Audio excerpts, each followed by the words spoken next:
this. What was that called? Not slope intercept, it's point slope. Okay? So when you used point slope form, you guys had a point and a slope. Right? Yes, sir. Grab a flux pass. We'll just knock it out then because it's just 20 minutes. I want to show you this stuff though, okay? When you have that, if you're looking at that point slope form, there's what? 5 different things that are in there? Y sub 1, M, X sub 1, there's 5 different things. When you have a point and a slope, you know 3 of them, all right? You wind up knowing the 3 of them, so that way you can fill in the blanks to solve and get other things there. So you knew that you would do y plus 3 plus 1/2 x minus 2, correct? You would distribute and solve for y, and you would wind up with y equals 1/2 x minus 1/2 minus 3, and you'd get this. This is what you guys did when you had points and slopes, and you were substituting into equations, generic equations, to rewrite things in terms that were linear. Well, when we get to quadratic land, we have, just like you did with linear equations, you had multiple ways of writing equations out. We have multiple ways to write out equations with quadratics as well. For example, you guys all dealt with this form. Y equals a x minus h quantity squared plus k. What form was that again? What is the HK? The HK one. Very good. It's the HK one, but what vertex? It's the vertex one. Okay? So what's going to happen here is that we could write equations that are in vertex form if we know the vertex and a point. Because if you look at it, how many variables are here? 4 of them. Well, if I know where my vertex is, and I know a point on the graph, what variable am I left solving for? If I have a vertex, I know that this doesn't show up very cleanly, at 2, -3, and I have a point on the graph at 4, 1, I know 4 out of those 5 values, don't I? Which one do I have to solve for? It's A. Very good. So if you have a point and a vertex, you're going to use vertex form to write out the equation.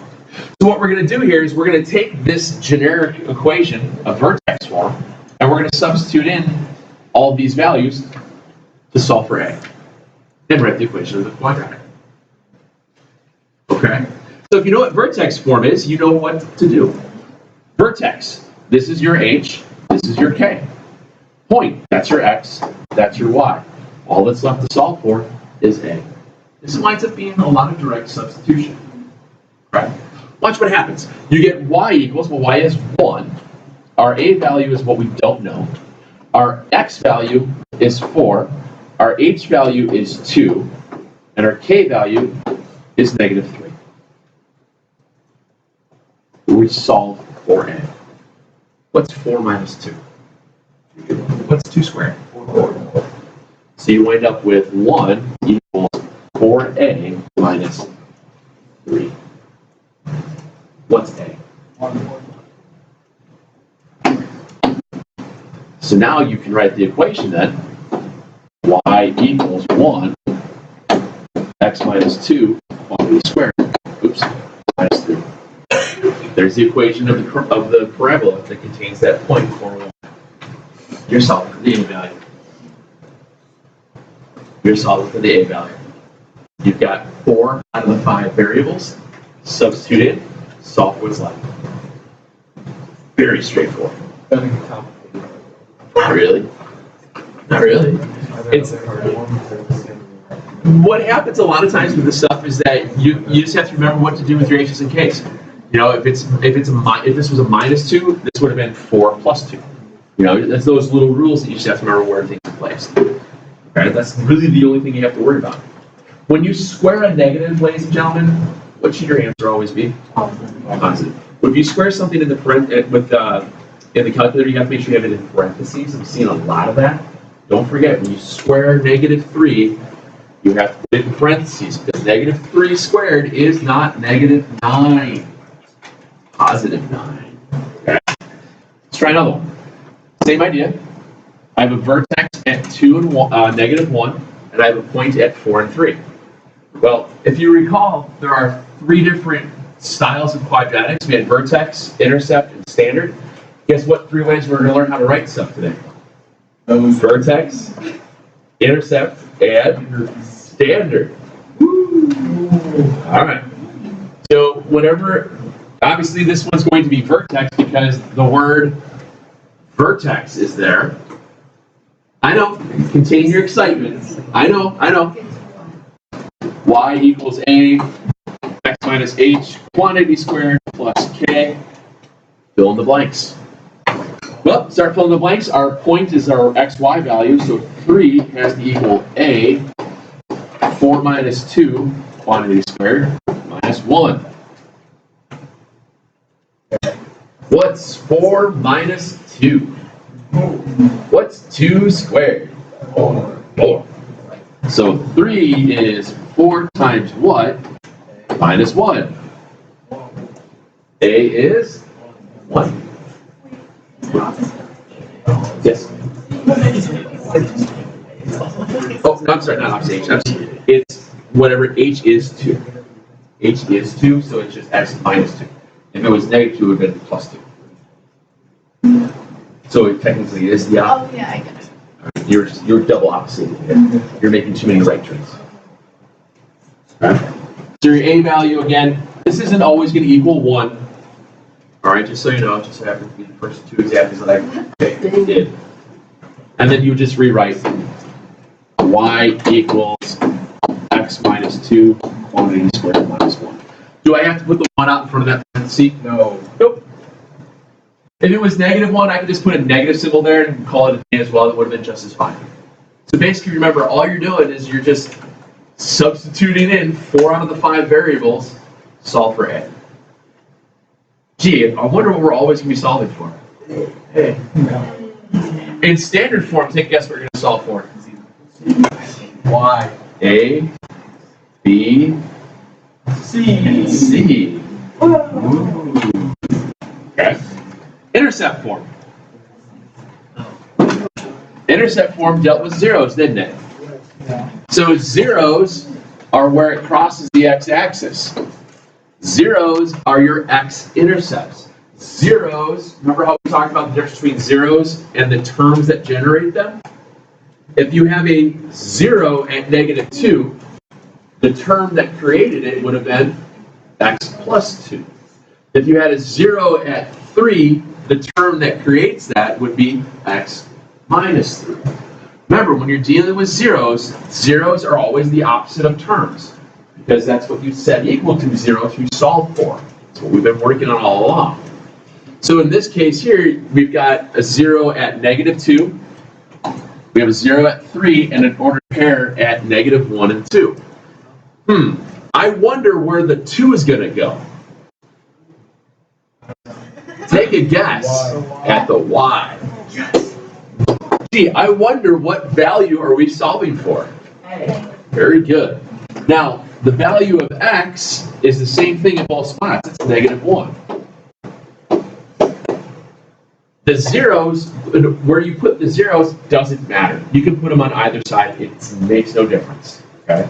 I know that I have a 0 at negative 2, so x minus a negative 2 would be 1. And then at a positive 3, it's...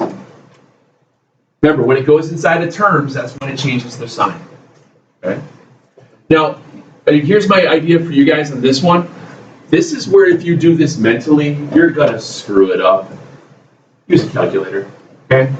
When you use a calculator for something like this, make sure you're typing in literally what it says, parentheses, negative 1 plus 2, close it, open it, negative 1. Is it minus 3? Yes. Yeah. Minus 3, thank you. And then hit enter. That tells you what those two multiplied together is. Don't try and math that in your head. You'll make a dumb mistake. All right? Always use the parentheses. So I have 2 equals negative 4a. What's a?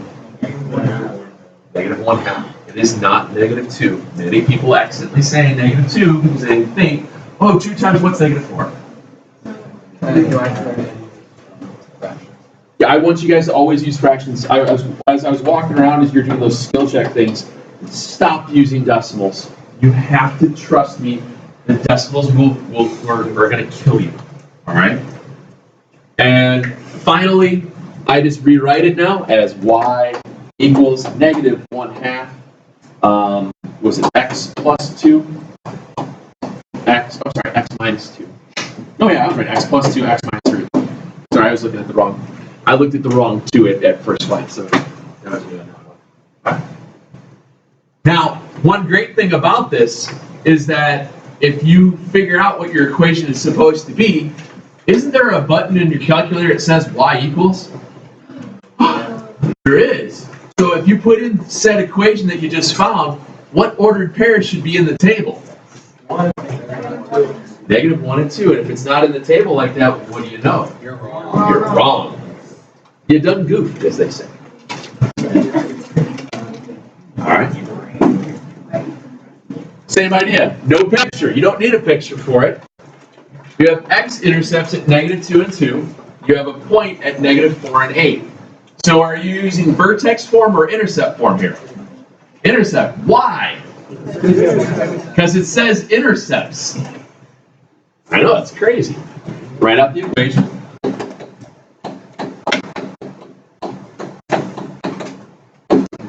Fill in the blanks. So our point is at 8.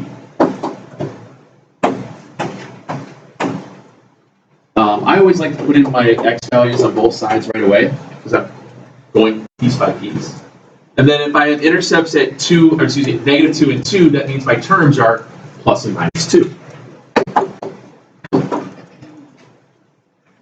And then again, I'm just going to type that in my calculator and not screw up. And if you do that, you get 12. Yes. Sweet. Divide by 12, and you should get 2/3, right? And you get two. Okay, you get 2/3. So finally, you would just rewrite out y equals 2/3 x minus 2 x plus 2.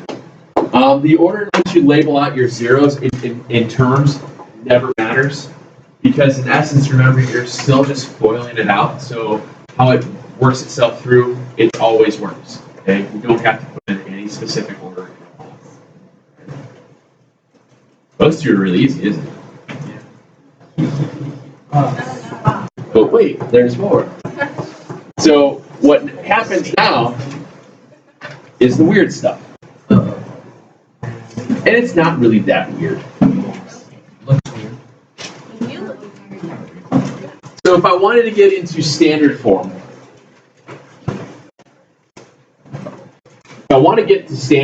I have to do a little bit more work. Think of it this way. You have 3 ordered pairs, correct? Yes. In those ordered pairs, each one of them has a value of x and y, correct? But none of them have anything to do with A, B, and C. Which means we're going to have to do some math. I know. But what I want you to see here is that you already kind of know what's going on. For example,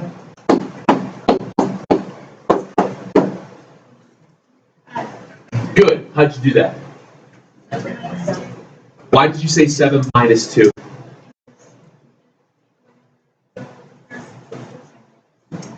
Why do you have to subtract 2?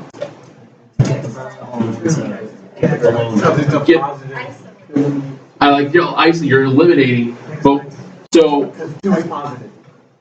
this is a plus, this is a minus. What's the relationship between plus and minus?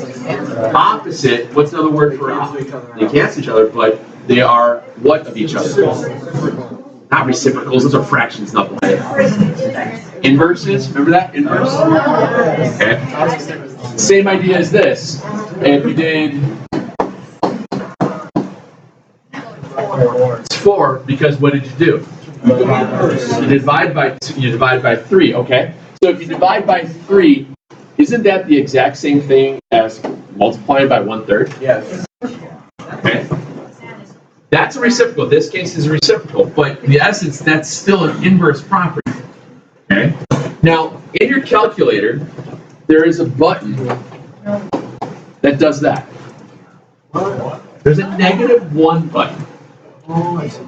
Now, what I want you to do is type in 3 to the -1.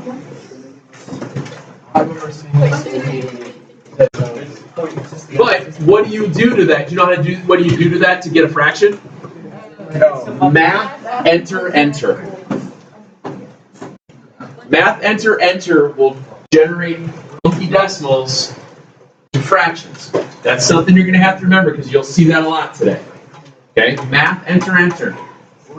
Borrow one real quick off the chart if you don't have it. You need, that's why I said yesterday you guys got to have a calculator today. Well, never mind that. You're exempt from being silly. So, math, enter, enter allows you to see that.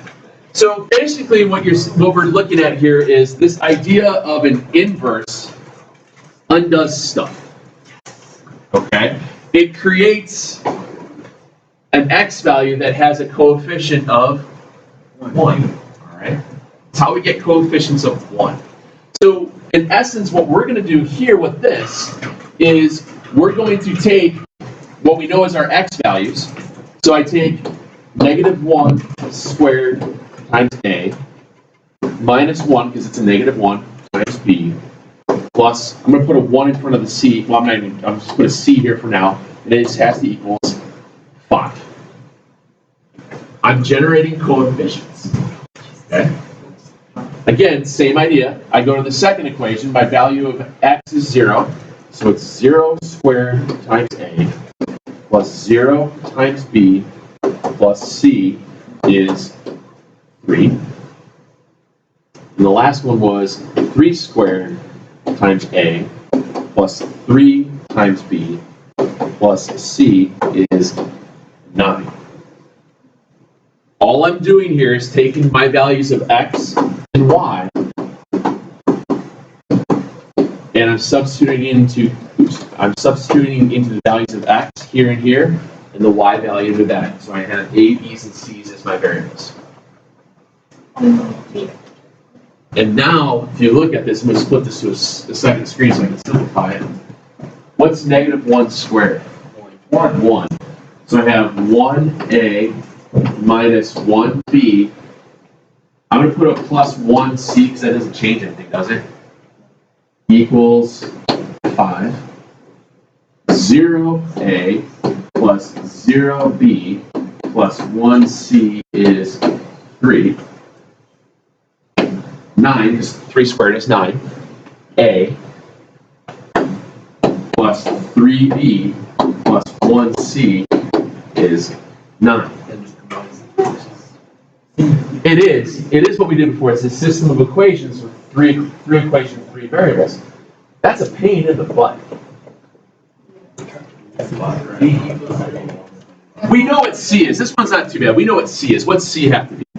3. So then you can put C in for 3 and you'd have a 2x2 system. It's relatively quick, but what if I told you there was an easier way? What's 0 times A? What's 0 times B? What's 0 plus 0? What's 0? Okay, so you know that in this case we know that C is 3. Okay? Now, if I told you there's a different way, you're going to be like, what? What's that? No, that's a matrix. It's a matrix. Very good. So there are things in math called matrices. Matrices allow you to solve systems of equations that are larger. You can use a matrix for a 2x2, but it takes too long to type it in. Once we get to 3x3 and anything larger, we're going to use what's called a coefficient matrix. Coefficient matrix basically means what are the coefficients of everything here on the left? Well, I have 3 variables, I have 3 equations, which means I'm going to have a 3x3 matrix. Matrices are created by what are called rows and columns. If you row both, what way do you go? Left and right, correct? You go forward and backwards? Because if you rowed a boat and you went vertical, you'd be dead, wouldn't you? That means you fell off a waterfall. Not everybody can fly, so it's okay. So the idea here is if you're rowing a boat, you're going across. Your rows. Columns hold buildings up. I see where I'm going with this. So what I'm going to do here is I'm going to create what's called a coefficient 3x3 matrix. And here's how this looks. What's the coefficient for the first three variables in the top row? 1, -1, and the coefficient's the number in front of the variables. Okay? I do that again. What are the coefficients for the next row? 0, 0, 1. And the last one is 9, 3, 1. Which means we have to know how to enter this into the calculator. So what we're going to do here is, let me switch this back to a single screen. Oops. And I'm going to make this a little bit smaller so you can see it. So right now we have what we call a coefficient matrix. I want you to hit on the calculator. I want you to go to alpha zoom. Alpha zoom comes up with a thumb tab of what's called a matrix. You want to create a 3-row, 3-column matrix. And what's nice is that if you ever screw up the dimensions of the matrix itself will show up on the screen. And if it doesn't look like what you just wrote, you know you screwed something up and change it. So what we do is we just move our arrow keys. Mine's got 3 rows. I need to make it 3 columns. Hit enter and go back down to OK. And now I have 3 rows, 3 columns. Okay? So to enter in values, our first row was what? 1, -1, 1. So I hit 1, right, -1, right, 1. And then I hit the right arrow again, 0, 0. And then the last one was 1, correct? Okay? All I'm doing is hitting the right arrow. And then that last one was 9, 3, and 1? Yes. 3, and 1. Now the fun part. No, can't do anything with enter yet. What we're trying to do is we're trying to figure out what our values of A, B, and C are. Well, matrices allow us to do a bunch of calculations and manipulations by doing what's called an inverse of them. But then I have to multiply it by something. I'm going to multiply it by the y values, the answers. A 3-row, 1-column matrix. Our answers were, help me, it was 5, 3, and 9. So what we do here is by doing this, this is going to equal A, B, and C. Now we used to do a chapter on matrices where you had to calculate all this stuff out by hand. Doing a determinant to create an inverse matrix and matrix multiplication. To do this one single problem would take half a page. It's stupid. We don't do that anymore. There's a button. Okay? The negative, it's right above the x squared, it's the -1 power. So, yeah, so right now your calculator probably has this. What I want you to do is hit -1, and now I want you to do alpha zoom again. We're going to create a 3-row, 1-column matrix for our solutions. You're always going to multiply your coefficients by solutions, and then we move back down and hit OK. You said it was 5, 3, 9. 5, 3, 9. Thank you. 5 down, 3 down, 9. And with any luck, when we hit enter, there's your A, B, and C. 3 by 1. 3 rows, 1 line. Yeah, if you did it the other way, if you accidentally typed in 3 rows, 1 column, it would have been a matrix that would have gone this way with your 3 values here. How do you input the inverse? You just use it? Yes. All right, we'll do another one like this. So these values here, yes, sir. Do you write your answers in the brackets? No, because now we got to go back to These are our coefficients of a, b, and c, so the ax squared plus bx plus c equaling y, so it's 1x squared minus 1b plus c, minus 1x plus 3 is y. So your answer is x squared minus x plus 3. There's the quadratic equation that generated those 3 points. That's the quadratic equation that contains those 3 points. Nope, you're done. That's those 3 points that we started with are part of this quadratic equation. We just had to figure out the equation. We're working from points to equation as opposed to starting with equations to points. All right, let's try another one. Usually by the second one, it's really quick. I'm going to show you a shortcut here too. We all know that we have to do a 3 by 3 to the inverse to a 3 by 1. When you're filling these things out, this is the shortcut. Your single column matrix on the right is always your y values. -1, 11, 27. You have to keep them in order. That's the big thing. You've got to keep them in order. The third row, or the third column of the matrix is always 1s. And everything. Because the c value is, there's no coefficient from there's no x value with the coefficient of c, is there? Why wasn't it like that? It was. Go back. You had 1, 1, 1 down that third row, didn't you? Yeah. Okay. It will always be 1s on that third column. Always. That second column will always be your x value. -2, 1, and 2. Because if you go back and look at it, this was x squared, this was the x, and this was the c. So this is your a and your b. So now this first column is whatever this column is squared. What's -2 squared? What's 1 squared? What's 2 squared? That's true. Okay. It's math magic. So I can plug one in. Yes, sir.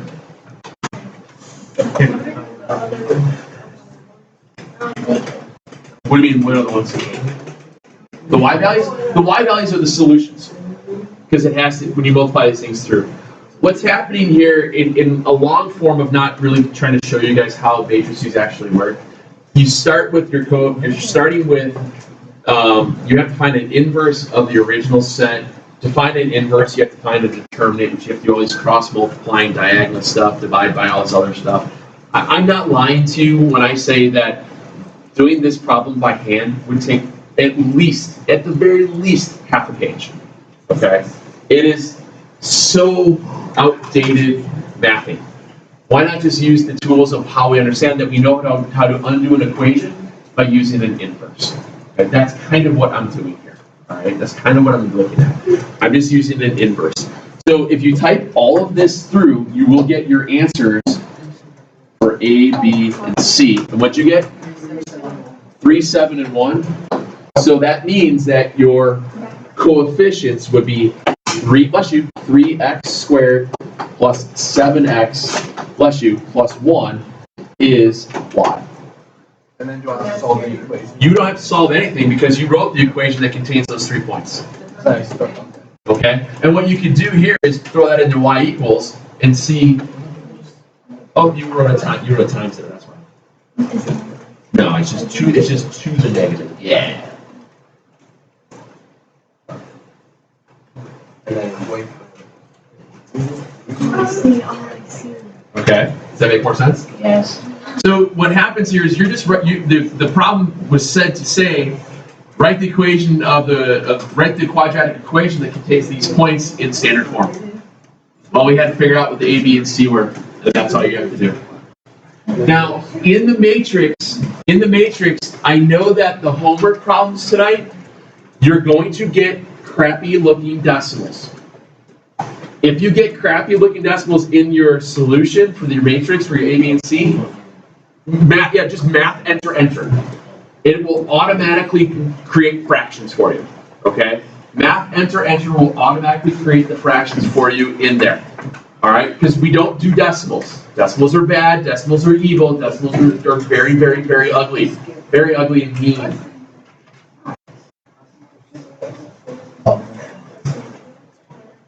No, what'll happen is you're gonna have you'll usually have normal numbers for ordered pairs. Your solution it could be like 1/2. It could be like 1/2 x squared plus 3/2 x minus 7/3.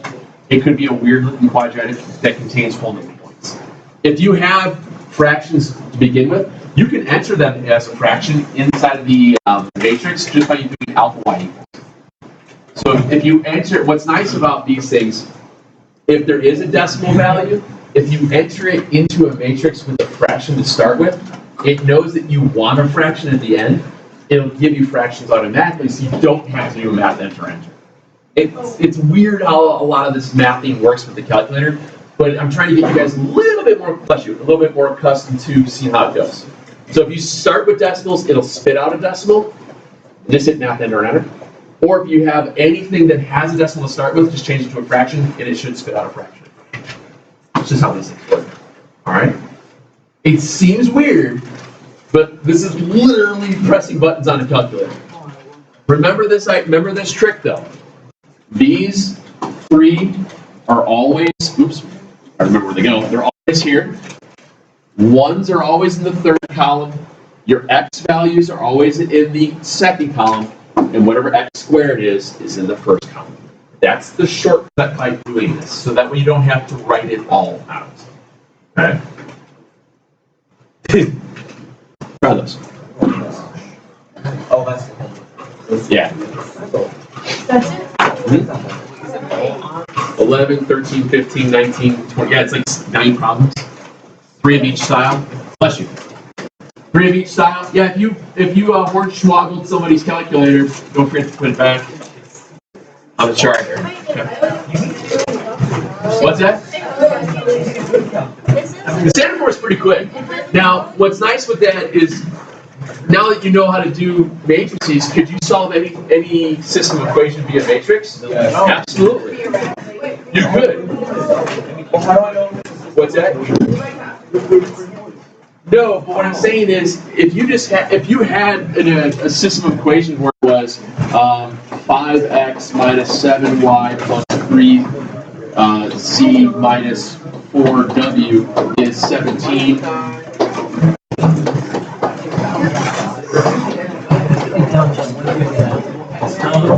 You know, if I did something like this, where I had 4 equations, 4 variables, there's no way on God's green earth that I would try to do that by hand. I go beep boop, beep boop, beep boop, and I would press a bunch of buttons. Okay? That's kind of what I mean. That's what I mean by that. Okay? But with this one, even though it's linear, all you're doing is just 5, -7, 3, -4 would be all your coefficients. You don't have to square anything because it's not an x squared. Yeah, what do you got?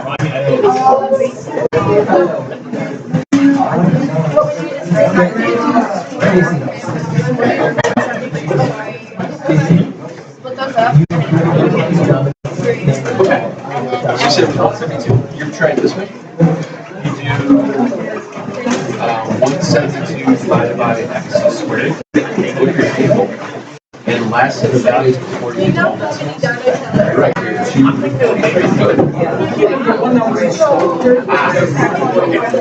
Alright, so right here is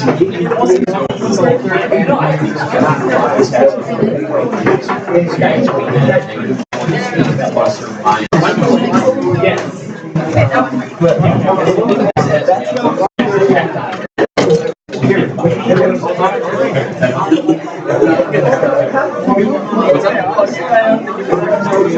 What's up? Do whatever.